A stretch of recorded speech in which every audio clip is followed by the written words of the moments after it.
What is this? Sup?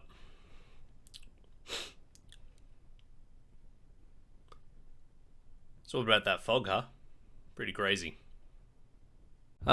Survival horror. For a time, video game developers couldn't get enough of it. From the late 90s to about the mid-2000s, there was a deluge of pixelated terrors and blocky mutations just waiting to jump out at you from around dark corners while you scrambled for ammo and turned awkwardly around in circles to run away. But while many of these ventures involve hokey science fiction and a healthy dose of zombie viruses, we're not here to talk about the horrors of the flesh. We're going to talk about the horrors of the mind. We're here to survive Silent Hill. Oh, and obviously there's going to be spoilers for the first Silent Hill, you dinguses. Released in 1999, it'd be easy to write Silent Hill off as a clone of Resident Evil. And you'd be correct. We've got tank controls, we've got puzzles, and boy howdy, do we have terrible monsters that will linger in your memories like that embarrassing thing you did when you were 14 and everybody still totally judges you for it. Why are they so mean? But unlike many of the other Resi clones from the era, Silent Hill manages to carve out its own identity. Konami went for a unique psychological horror basis for the game, and the opening movie portrays this fairly quickly by way of the first few strings of the main theme. Compared to most bombastic tunes that using CDs allowed for, Silent Hill's main theme, composed by Akira Yamaoka, is much more haunting, working in conjunction with the early CGI to set the stage for a somber and emotional tale that will... I'll be right back. Alrighty, where was I?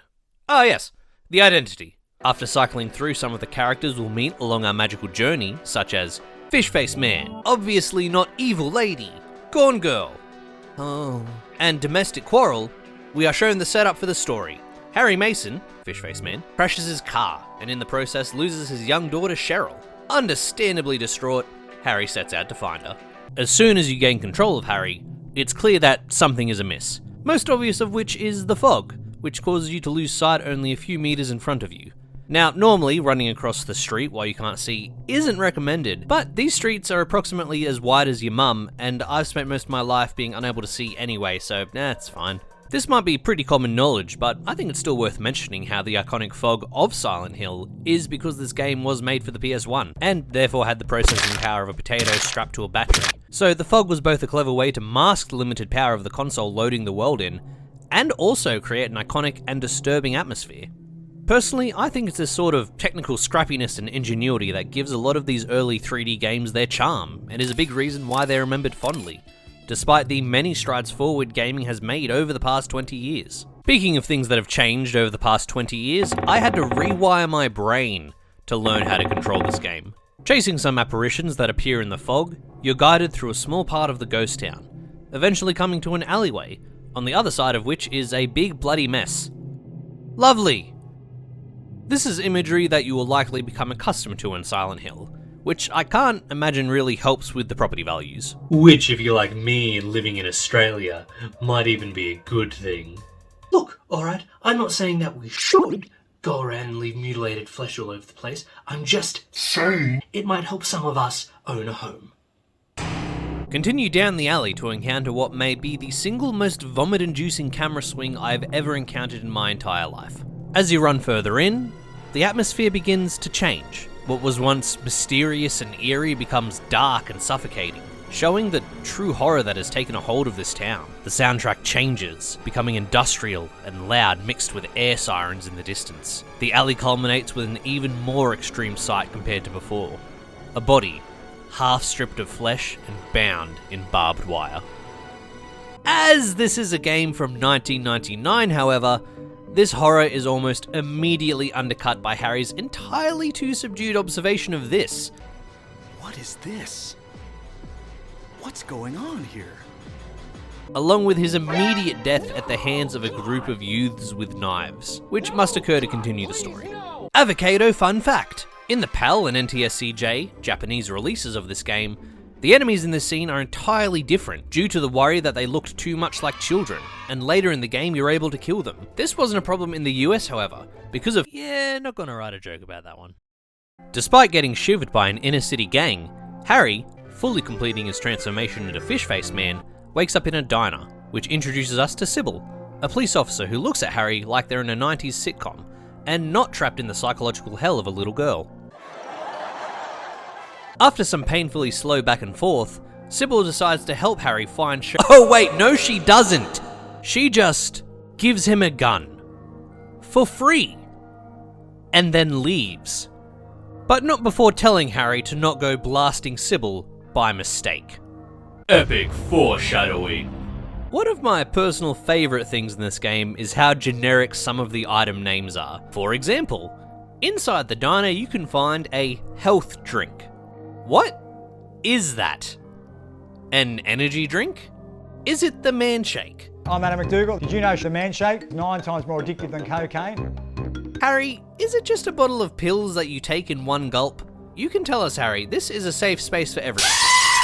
Utilising a radio that emits sound when enemies are nearby, and an, flashlight? From the diner to help in dark spaces, the game now truly opens up. Like standard survival horror titles of the period, you have both ranged and melee weapons. Along with the handgun that Sybil just gives you, you can find a shotgun in the school bathroom. Still not gonna write a joke about that one. And a rifle in a shopping mall infested by moth things. But my personal favourite method to attack these nightmarish monstrosities is using two-handed melee weapons, such as the lead pipe you get pretty quickly. I love them because Harry holds them like this. Look at that stats! The posture, the strength rippling through that body. You may not like it, but this is what peak male performance looks like. And Harry even sounds the part too. Sometimes Harry puts on a voice I can only describe as like a cartoonish superhero. Glad you're okay. Unfortunately, he also has some other fantastic deliveries that can't really be described. No. What could drug trafficking have to do with all this? What? Like any good video game about dealing with terrifying situations, Silent Hill is chock full of puzzles. Many of them follow the simple find the key, take to lock variety, being tests to ensure that you check every room and corridor and face the corresponding monsters along the way. But something I really enjoyed was how there were actual riddles in here as well. Perhaps the most infamous is the piano room inside the school, where you not only have to just read it to find the solution, but decipher how specific words relate to specific keys, and the order in which they must be played. I mean, sure you do this to receive a medallion that must be placed inside of a clock tower in the school's courtyard to trigger a shift in dimensions, but other than that, it makes sense if you think about it. Speaking of the school, the structure of Silent Hill is another aspect of the game that I thought was done really well. Rather than a singular large location that you work through, the town acts like a hub that you must navigate, and then from there you explore these small dungeon-like environments. And Konami really went all out to get in as many horror tropes as they could. We have a creepy school, a creepy hospital, a creepy lighthouse, a creepy amusement park, creepy sewers, a creepy church, and a creepy church lady. As well as many movie references. To cycle back to the school, it's apparently modelled after the one from Kindergarten Cop, which begs the question, if Silent Hill is a sequel to Kindergarten Cop, all of those kids probably died in terrible, awful ways, right? But if it's a prequel, then that means that after all of this terrible stuff happened, Arnold Schwarzenegger came in and decided to one-liner these beasts straight back to hell. There's more as well. Red rum can be found painted on a shuttered shop, referencing The Shining, and Alien gets a shout-out inside the school, as a cat jumps out of a locker if you investigate it. Huh. Hey Drizzle, you're in this game. Meow?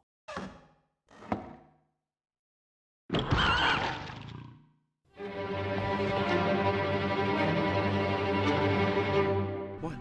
But alas, not everything in Silent Hill quite hits the mark. The story is, for the most part, completely incomprehensible, even if you follow along very closely. The main through line being about a secret cult that essentially tortured a little girl in order to birth their god, and how that is tearing reality asunder is obvious enough, but it's everything around it that kind of falls apart. Dahlia Gillespie, the obviously not evil lady, spouts nonsense for most of her appearances and, shock horror, turns out to be really freaking evil. There's also an underground drug trade in the town, which you would think has something to do with the crazy stuff that is happening. But nope. It just ties into a character's backstory. There are also hidden side quests in the game that impact the ending, one of which is just happening to fill up a bottle with red liquid you find on the floor in order to expel a parasite from Sybil, which, quick side note, means we have a hellscape filled with monstrous manifestations of psychological horror, a drug trade that is apparently rampant throughout the town, and now also parasitic organisms that can control people, and none of them really seem to have any relation to each other. Why is there so many things? Anyway, the other involves looting a hotel to find the key to a motorcycle to uncover the fuel cap to find another vial of that red liquid called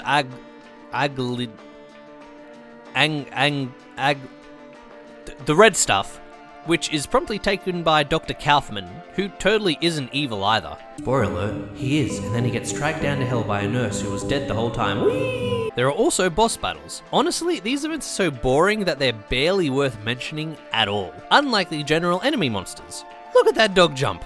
I wish I could be that graceful.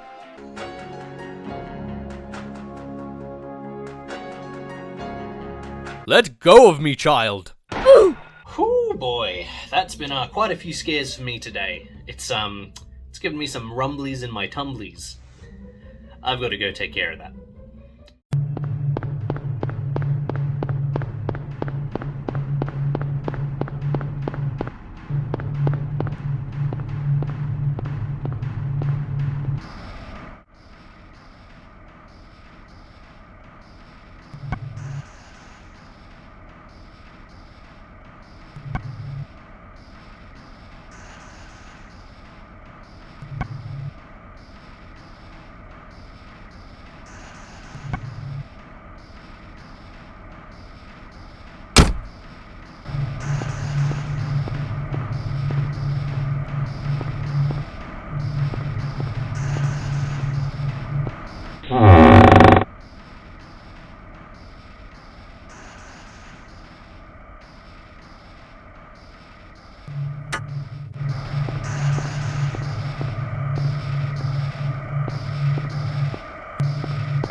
Seriously, why did I design my house like this?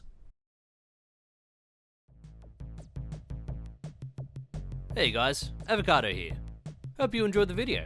If you did, feel free to chuck us a like and subscribe if you want to keep up to date on whatever chaos this channel brings. Also, leave a comment, they really help. Hope to catch you next time.